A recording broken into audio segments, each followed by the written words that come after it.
Good morning, my friends.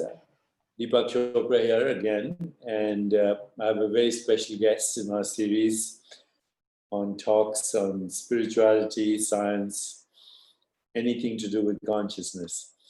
And today it's my great pleasure to have a very prominent parapsychology journalist, speaker, and host of the popular blog, the Weiler Psi. Craig Weiler is my very special guest, and he's the author of this book, Psi Wars, and it's already in its second edition. And it's about various things, including TED Controversies, Wikipedia, the battle for the internet, and of course, Craig's own story of his career as a journalist who explores what we call parapsychology today. So first of all, thank you for joining me, Craig. It's really wonderful to have you. And I've been reading your book, and I, read it very carefully, found it very interesting. And I'll get into some of the material in your book, which is very relevant to my career as well. But before we go there, I would love to know a little bit about your career. I have read quite a bit about you, but let's start with how did you get interested in parapsychology? I was on the internet and I got into blogging very, very early in the game. And I started talking about psychic stuff and immediately ran into a lot of skepticism. Of course, now we know that's very typical on the internet. There are lots of skeptics willing to hand you their opinion right away as soon as you say anything.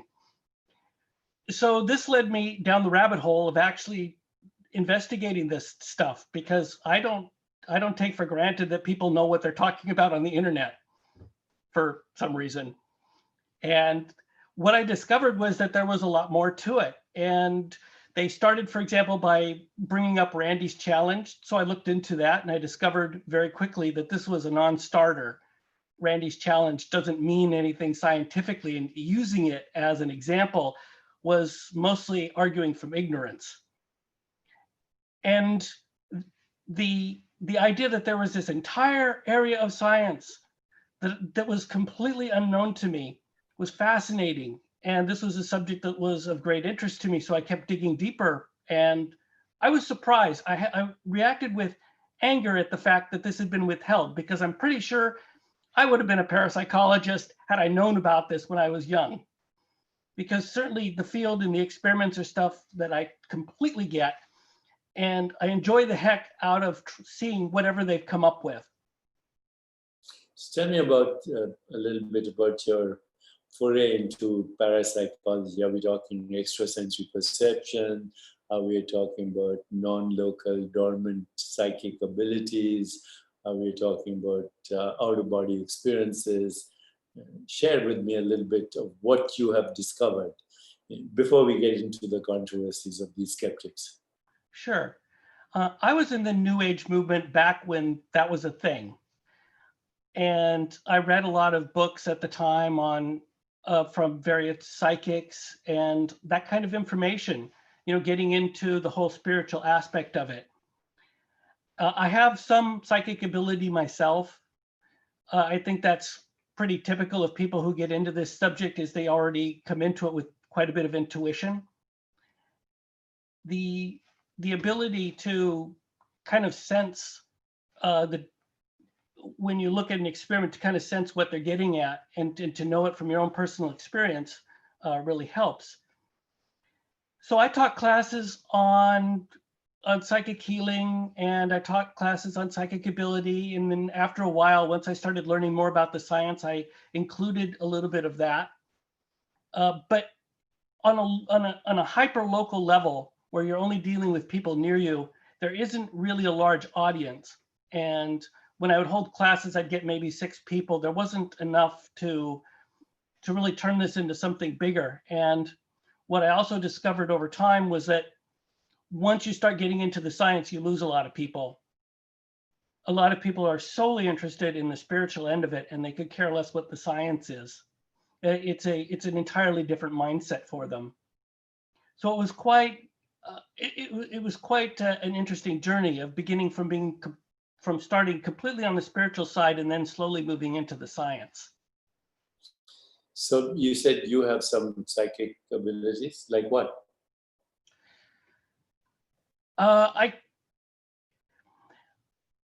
I've had moments of precognition. There was one fairly spectacular example where I had sensed that there was going to be some sort of large catastrophe. I completely misread what that catastrophe was, where it was, and the overall nature of it. But the whole something is going to blow up into the sky part, I got completely right. It turned out there was a large gas leak and explosion near my home.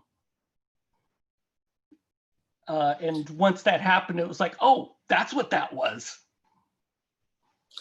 So tell me now, because you've taught the subject and you're a journalist, and you probably, I see the endorsements in your book, including Dean Radin. What do you think of Dean's work in parapsychology? He is an extremely competent scientist, and he's willing to push the edges of it and to go into new territory and think of new experiments to probe new ideas. In that sense, he's pretty much anything you could possibly ask for from a scientist. And his studies are solid. He's a very, very good scientist. That's my opinion of him. So in your opinion then, as a journalist and Dean's work and many other people, I just want your take on the following. Psychokinesis, is it real? Telekinesis? Certainly, from what I've seen in the studies, this is a real phenomena. It's a sort of thing where if you try to test for it, the effect is very small. But I think that when you have testing that shows a very small effect, you've already opened the door for larger effects to happen. You're just showing that when you test it, the effect is very small. It's hard to control.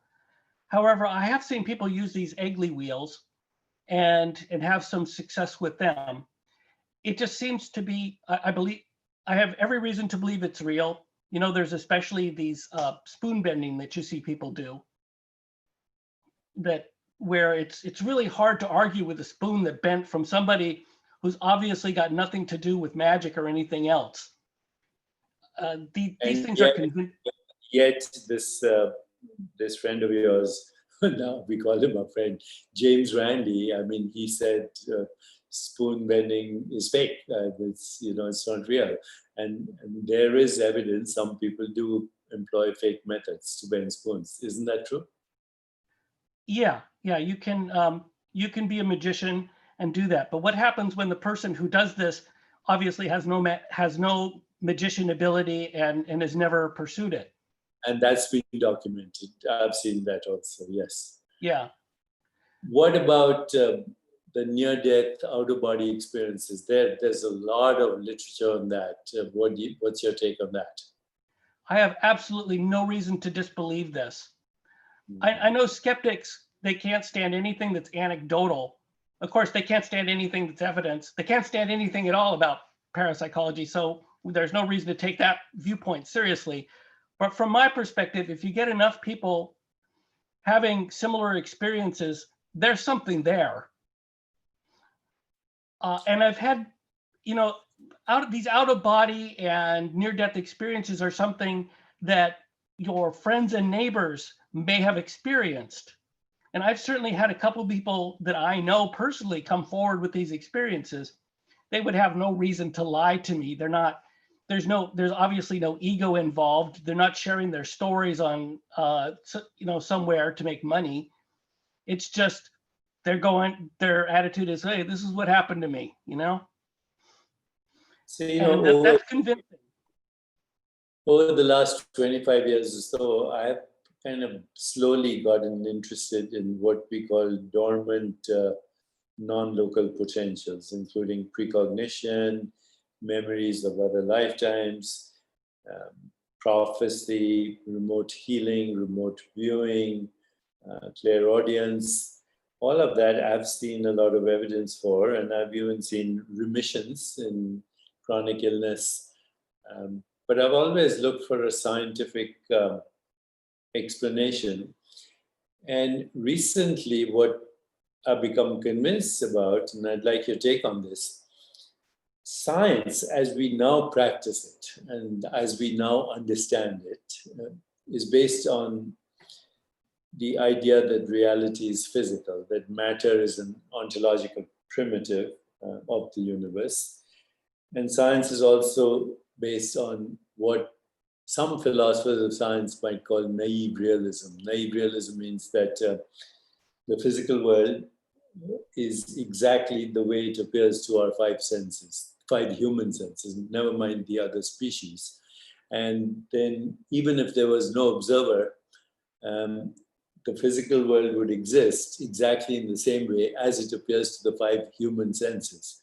By that definition, everybody that I've known as a scientist is a naive realist, including Einstein, because Einstein made the statement, the moon would still be there if no one was looking at it. Which moon? The human moon, or the moon to a horseshoe crab that lives under the surface of the ocean that has never seen the moon and yet responds to moonlight on a full moon night and comes out from the depths of the ocean to lay eggs. I've over the years become convinced that what we call physical reality is actually a name that human beings have given to human perceptual activity in consciousness. And consciousness by itself is non-local. So that what we call the paranormal should be the normal. And what we call the normal is actually a perceptual misperception. It's a misperception. Normal is misperception. I'm told, my normal experiences, the ground I'm standing on is stationary. I know it's spinning at dizzying speed and hurtling through space at thousands of miles an hour.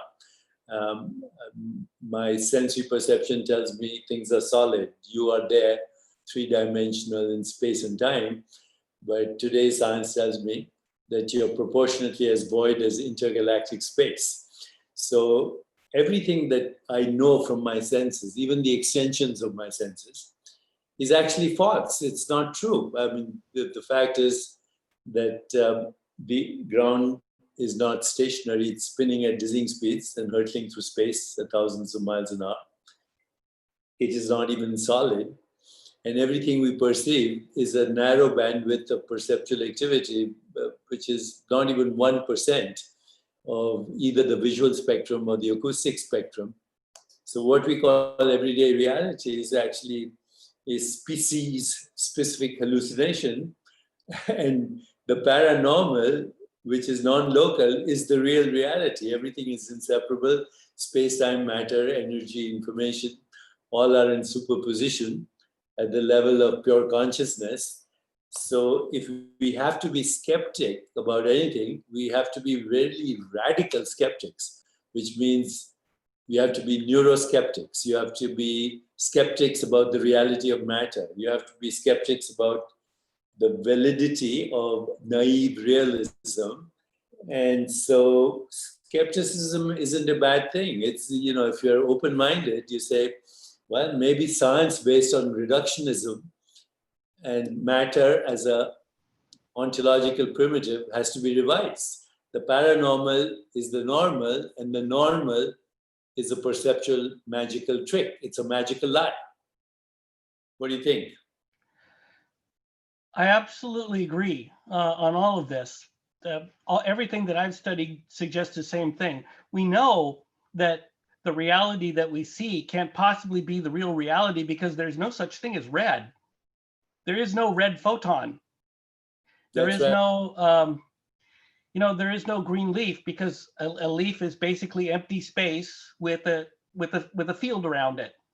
and photons have bounced off of this, and we have interpreted this as a leaf. It's impossible to disengage that from consciousness, because something has to be interpreting all of this, because there is nothing physical that does any interpretation whatsoever. And yet we are interpreting. And interpreting is absolutely at the core of what we are. So we have to be something more than physical. I mean, this logic just follows. You can't, it's completely inescapable if you take the time to look at it. And I honestly, from my experience with skeptics, have come to the conclusion that their ability, their thinking ability lacks whatever it is that allows me and you to make that leap, that they're simply not capable of making it. See, I'm of the view that skepticism is very healthy as long as skeptics say, show me the proof, or I have an open mind. What you're calling skeptics are actually not skeptics, they're cynics. They're already made up their mind. I ask the skeptics to be even more radically skeptic, and they'll discover that there's no such thing as matter. It's a human construct for intermittent stream of sensations, images, feelings, and thoughts, which are modified consciousness. So I invite skeptics to be radical skeptics and go even further, and then maybe they'll move over on the side of consciousness as the ontological primitive and not matter. But notwithstanding that, let's now talk about your book, because I was fascinated by the book for the simple reason, I don't know if you know this, year 2002, I gave a TED talk, and it was not a TEDx talk, it was the original TED talk. And right before me, 2002, it's April 2002, you can find it on the internet. Right before me, the speaker was Richard Dawkins.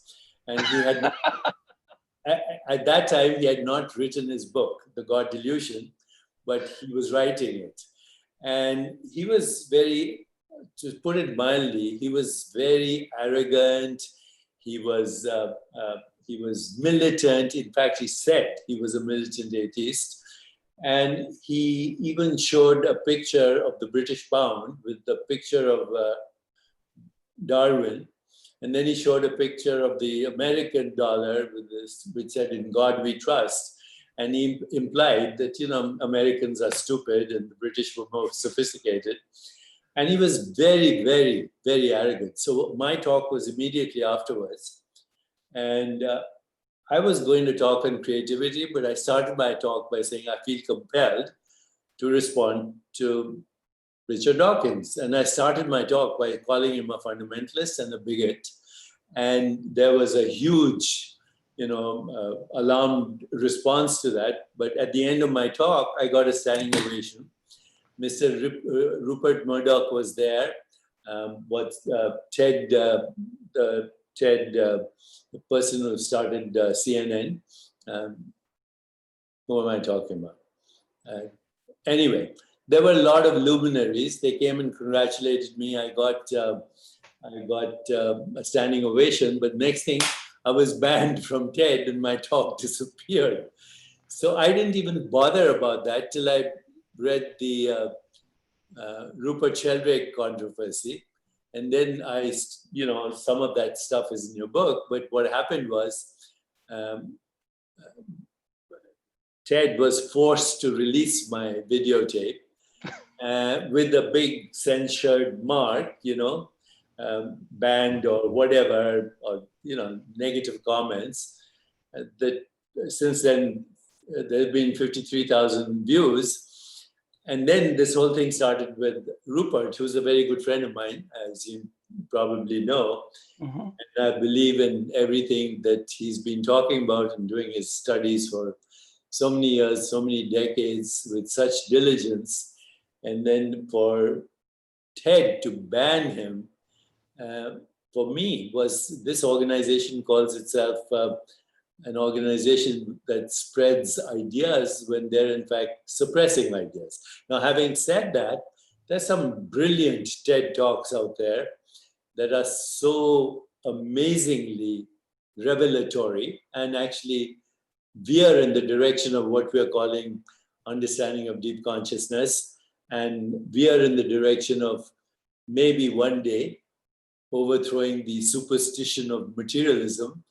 But in the meanwhile, I think TED is treading a very interesting line between what they call science and what they call pseudoscience, because what we call science is actually this, the real science, and what is now reductionism is probably going to end up being pseudoscience, even though science is based on reductionism.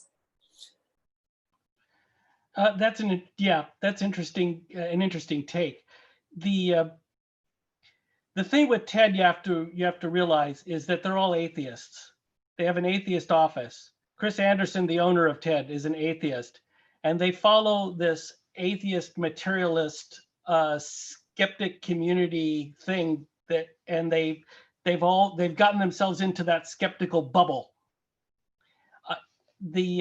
Everything about the controversy with Rupert Sheldrake and Graham Hancock was so clearly within that bubble. Everybody that they were using for an expert was within that skeptical bubble. Everybody that they were listening to, everything that they agreed with, all of it was within the skeptical bubble. They weren't listening to anybody else. And so when they started looking for reasons to take the talk down, of course, there weren't any. But they believed that there were. And so you have this thing go back and forth as they're desperately trying to find any good reason to take the talks down in the face of such a very eloquent and articulate opposition, filled with facts, by the way. And it was interesting to see. That's one of the reasons why the whole thing dragged out for what I think like a month and a half, was because they kept trying and failing to find actual skepticism instead of zealotry. But when Chris Anderson was interviewed after the fact, he basically said, well, I'm not going to change my mind until the scientific community at large, whatever that is, agrees that psychic ability is real. It's a really chicken shit way out, but that's what he wanted. Yes, so now move from there to what's happening on Wikipedia, because what's happening on Wikipedia is similar. I mean, they've gone after Rupert and all these guys, they've gone after me as well.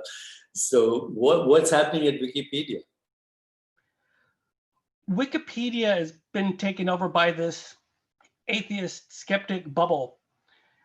So I know when I use the term skeptic, it probably means something a little bit different than it does for you, because I'm dealing with the garden variety type that is basically a zealot. There's no other way to describe it. One of the examples I use is, you remember how when Colin Kaepernick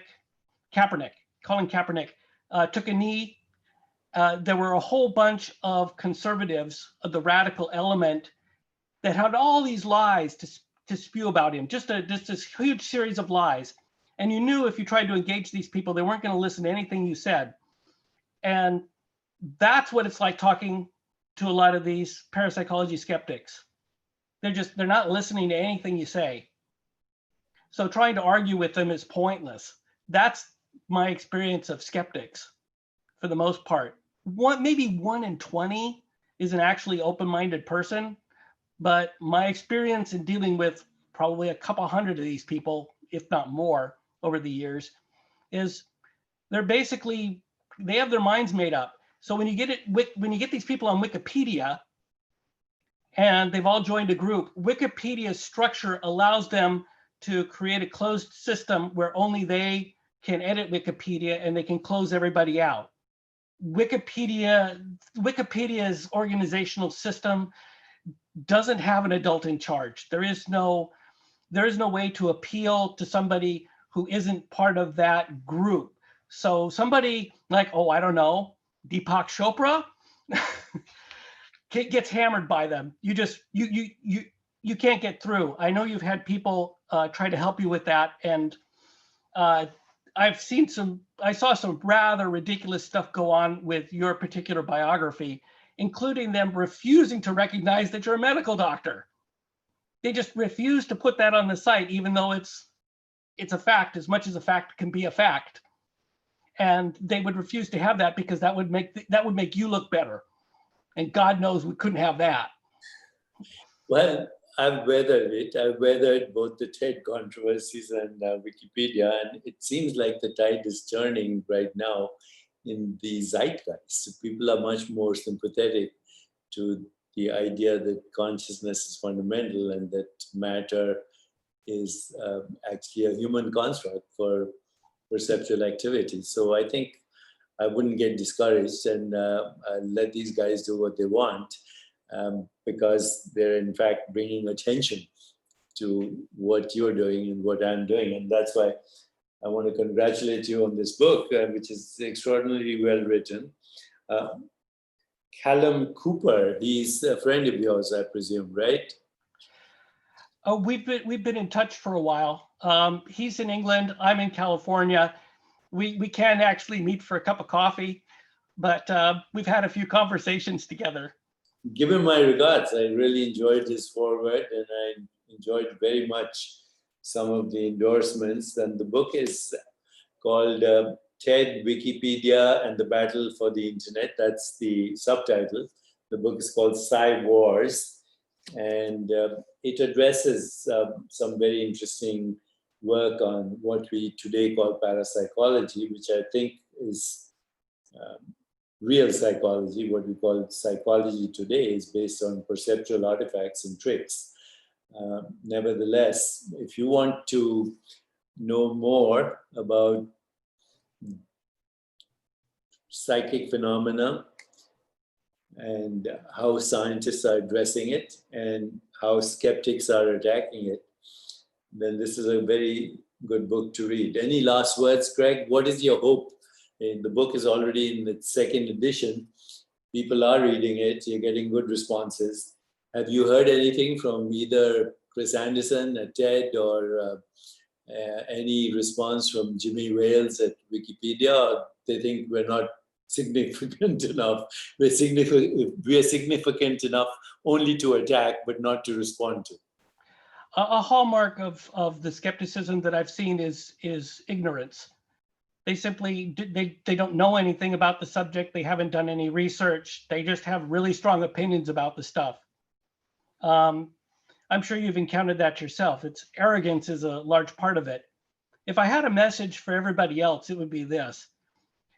If you've had experiences with skeptics, know this. I've been arguing with them for many, many years. I have a lot of experience in parapsychology, and I can get down in the weeds on this subject if necessary.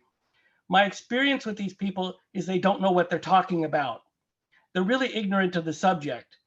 And they have very strong opinions. There's no reason to take them seriously. Thank you very much, Craig Weiler. Congratulations on your book, Psi Wars, TED, Wikipedia, and the Battle for the Internet. It was great to have you, and good luck with your book. Thank you very much.